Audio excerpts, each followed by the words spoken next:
पंचूला देवी। देखिए, देवराज ब्राह्मण चोरी करने के बाद भी भगवान शंकर के धाम गया है। उसका एक कारण था कि देवराज ब्राह्मण की माता एक लोटा जल शिव को समर्पित करती थी। कितना जल? जम के बोलिए जरा, एक लोटा। और आप सबको कहूंगा, शिव मंदिर में प्रतिदिन एक लोटा पानी, एक लोटा जल अवश्य अवश्य चढ़ाना।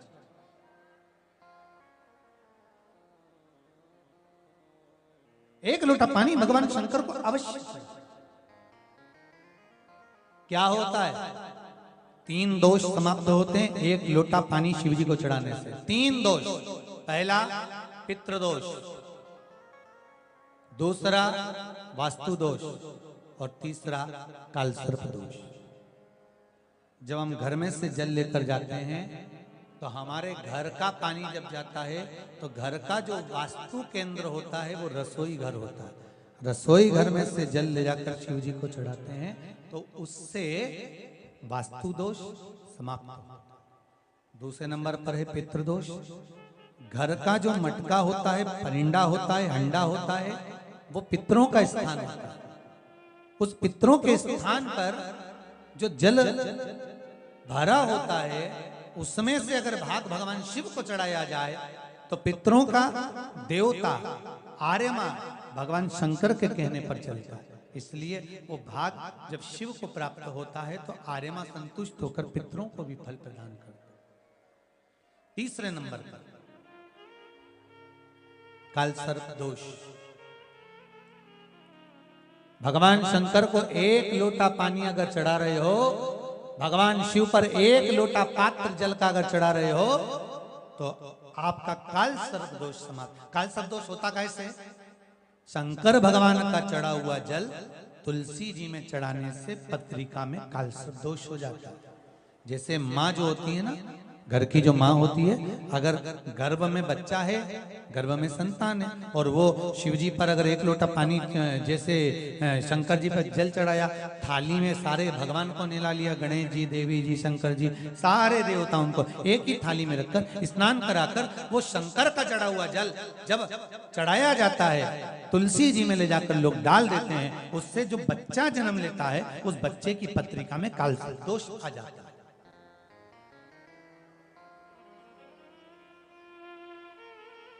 इसलिए शिव महापुराण की कथा कहती है सारे देवताओं को भले एक ही थाली में स्नान करा लो, एक ही पात्र में स्नान करा लो, पर देवाधिदेव महादेव को एक छोटे से पात्र में अलग से स्नान करा लेना चाहिए, अलग से।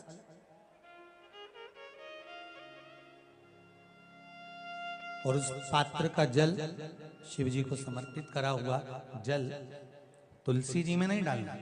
तुम्हारे घर में जो पौधा हो, जो पौधा हो आपके घर, आप उसको उसमें समर्पित कर दो। जैसे बेलपत्री चढ़ाने के बाद जल चढ़ाना या जल चढ़ाकर बेलपत्र चढ़ाना। एक पत्र है, बड़ा सुंदर है, छोटा सा भाव, प्रश्न अच्छा है, आप सबके हित का।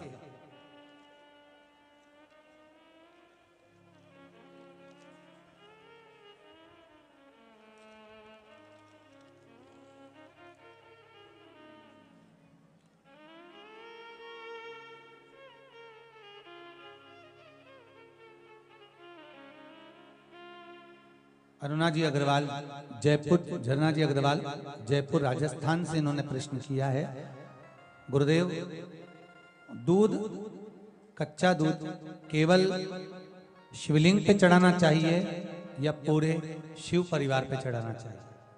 प्रश्न अच्छा है। और शिव महापुराण की कथा रुद्राक्ष उत्सव चल रहा है तो आप उसको समझें। दूध केवल शिवलिंग पे चढ़ाना चाहिए या जो शिवलिंग के आसपास में सभी परिवार विराजमान होता है उस पे भी चढ़ाना चाहिए? अगर लिंग पुराण आप उठाकर देखेंगे तो लिंग पुराण में एक बड़ा सुंदर संवाद आता है जिसमें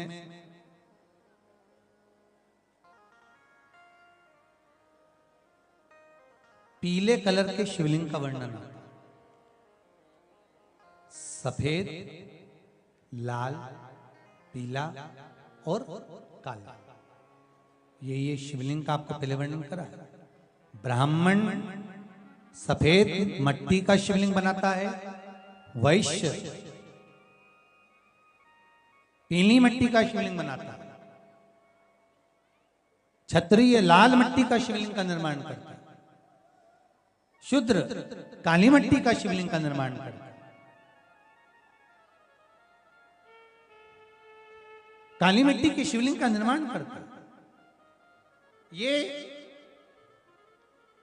जो वर्णन किया गया है कि उसमें लिंग पुराण के अंतर्गत एक पीले शिवलिंग का वर्णन आता है कि पीला जो शिवलिंग होता है उस शिवलिंग का भाव कितना सुंदर बताया गया है। उसमें व्याख्यान वर्णन में आप अगर पढ़ेंगे देखेंगे लिंग पुराण के अंतर्गत तो उसमें आता है कि दूध जब आप देव अधिदेव महादेव के शिवलिंग पर समर्पित करते हो तो शिव महापुराण की कथा कहती है, लिंग पुराण कथा कहती है, नर्मदा पुराण, स्कंद पुराण, पद्म पुराण, अग्नि पुराण, सारी पुराणे वर्णन करती है। वराह पुराण, ब्रह्मवेत्ता पुराण, ये जितनी पुराणे सब वर्णन करती है कि जब शिवलिंग पर हम दूध चढ़ाते हैं तो केवल शंकर भगवान के शिवलिंग पर दूध चढ़ा देने से संपूर्ण परिवार पर दूध चढ़ जाता है। अलग से हमें कहीं चढ़ाने की जरूरत नहीं,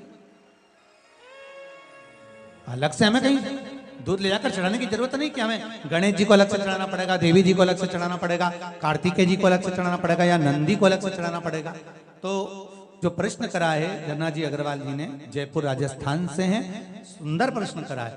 और ये आपको ज्ञात होना चाहिए कि शंकर भगवान पर चढ़ाया गया थोड़ा सा भी दूध जल जो हम भगवान शिव को समर्पित कर रहे हैं वो केवल शिव के लिए नहीं रहता, केवल भगवान शंकर के लिए नहीं है, वो स्वयं 33 कोटि देवताओं को समर्पित हो जाता है। स्वयं 33 कोटि देवताओं को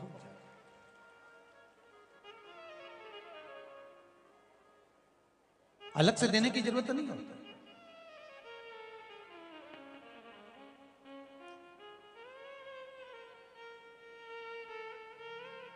महाराज एक लोटा पानी, बेलपत्री आप शिवलिंग पर पहले चढ़ा रहे हैं, उसके बाद जल चढ़ा रहे हैं।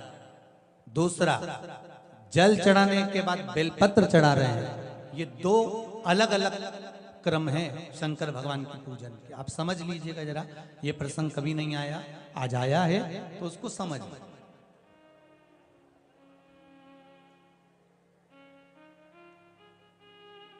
पहले बेलपत्र, उसके बाद में जल जो चढ़ाया जाता है, ये रोग मुक्ति के लिए चढ़ाया जाता है। काय के लिए चढ़ाते हैं अपन? रोग के निवारण के, रोग मुक्ति के। जैसे कोरोना महामारी के अंतर्गत अपन सबने स्मरण किया ऑनलाइन शिव महापुराण में कि एक वर्णन किया था कि अगर ज्यादा स्वास्थ्य गड़बड़ हो रहा है तो एक लोटा दूध था और एक लोटा पानी बेलपत्र रखकर फिर चढ़ाने का उस समय पर वर्णन किया था। आप लोगों ने, कई लोगों ने उसको किया भी और उसका लाभ आपको मिला। उसी तरह आप शिव मंदिर में जाकर दर्शन करेंगे तो दो चीजें अपने को दर्शन करने को मिलेगी। एक भक्त आता है शंकर जी के मंदिर में, लोग भाव से पहुंचते हैं तो पहले वो क्या करते हैं, पहले बेलपत्री चढ़ा देते हैं, फिर जल चढ़ा देते हैं। और एक भक्त जो शिव मंदिर में पहुंचता है पहले जल चढ़ाता है फिर बेलपत्र चढ़ाता है। दोनों का अलग अलग क्रम है, दोनों का अलग अलग भाव वर्णन है। पहला, अगर बेलपत्र चढ़ाया है और उसके बाद अगर शंकर भगवान पे जल चढ़ा रहे हो तो ये रोग मुक्ति के लिए होता है। जैसे बड़े रोग किसी को हो जाए, रोग किसी को घेर ले तो वो बेलपत्री चढ़ाने के बाद फिर जल चढ़ाएगा तो उसको रोग थम जाएगा और फिर वो रोग आगे नहीं बढ़ेगा, आगे नहीं बढ़ेगा। रोगों को थामने के लिए बेलपत्री पहले फिर जल। और जब कुछ कार्य के लिए आप, सिद्धता के लिए आप, अच्छे कार्य के लिए आप, मन की प्रसन्नता के लिए, आनंदता के लिए आप शिव आराधना कर रहे हो, आप शंकर की आराधना कर रहे हो, तो आप जल चढ़ाकर फिर बेलपत्री चढ़ाए, उसका लाभ आनंद में। आपने जल चढ़ाया, उसके बाद बेलपत्र चढ़ाया।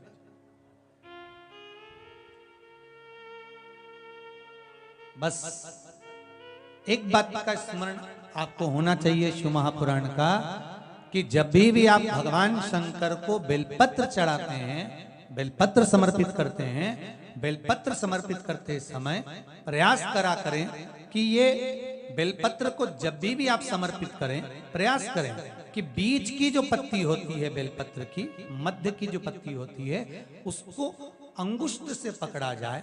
उसके बाद में आप फिर बेलपत्री को शिव पर समर्पित करें, प्रयास करिए। बेलपत्र जो हम भगवान शंकर को समर्पित करते हैं, उसका मध्य जो भाग होता है, बेलपत्री का जो 3 देवताओं का मध्य जो भाग होता है, उसको पकड़कर बेलपत्री को शिव को समर्पित करना चाहिए। पूर्व की कथाओं में यह भी वर्णन किया है कि बेलपत्री की डंडी का मुख कहां होना चाहिए। पूर्व की कथाओं में यह भी बताया गया है कि बेलपत्री की तीनों डंडियों के बीच में, तीनों पत्तियों के बीच में जो खाली जगह होती है, डंडी होती है, उसका क्या महत्व है, ये पूर्व की कथा में पहले बता चुके। पर आज जो क्रम चल रहा है कथा का, उसमें अपन जो समझ रहे हैं वो ये होना चाहिए कि आप किस कामना से जल चढ़ा रहे हैं, आपके जल चढ़ाने का क्रम क्या है। अगर आप रोग मुक्ति के लिए चढ़ा रहे हैं तो पहले बेलपत्र चढ़ेगी, फिर जल चढ़ेगा। आप कार्य सिद्धि के लिए चढ़ा रहे हैं, पहले जल चढ़ेगा, फिर बेलपत्र चढ़ेगी। और यदि कोई विशेष कार्य है आपका, जो आपको भगवान शंकर से जाकर कहना है, कोई विशेष कार्य, जैसे ब्रह्मलोक में ब्रह्मा है, बैकुंठ में भगवान विष्णु है, पर संसार सागर में, ब्रह्मांड में, मृत्यु लोक में अगर कोई देव है तो वो देव अधिदेव महादेव, वो देव अधिदेव महादेव, दूसरा नहीं।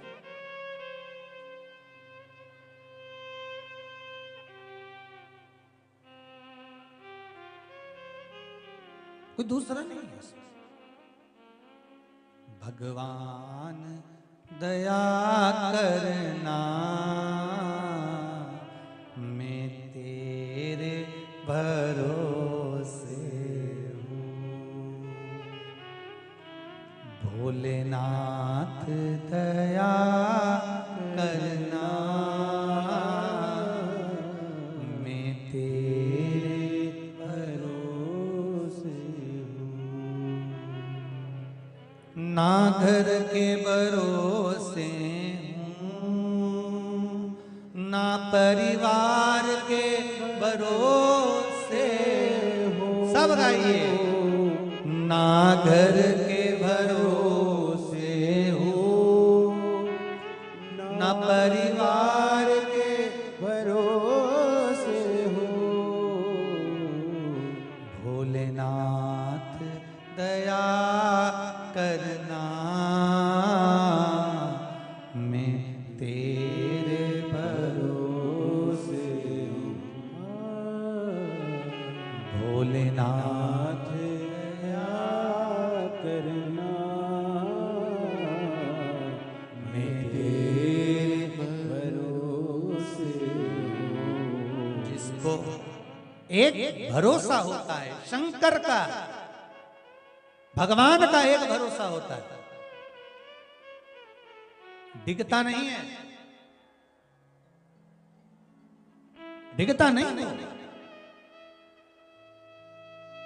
ना इनके भरोसे हूँ, ना उनके भरोसे हूँ, ना इनके भरोसे हूँ, ना उनके भरोसे हूँ। भोलेनाथ दया करना, मैं तेरे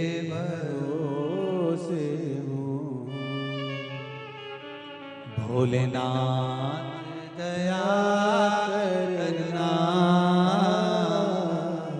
मैं तेरे भरोसे हूँ। आप किसके भरोसे पर आए हो? जम के बोलो जरा। भोले नाथ के।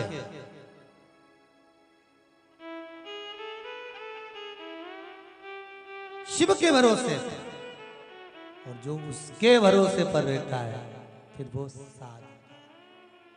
साध है, उसको साधना होता। और देखो रे भाई, शिव साधे भोलेनाथ दया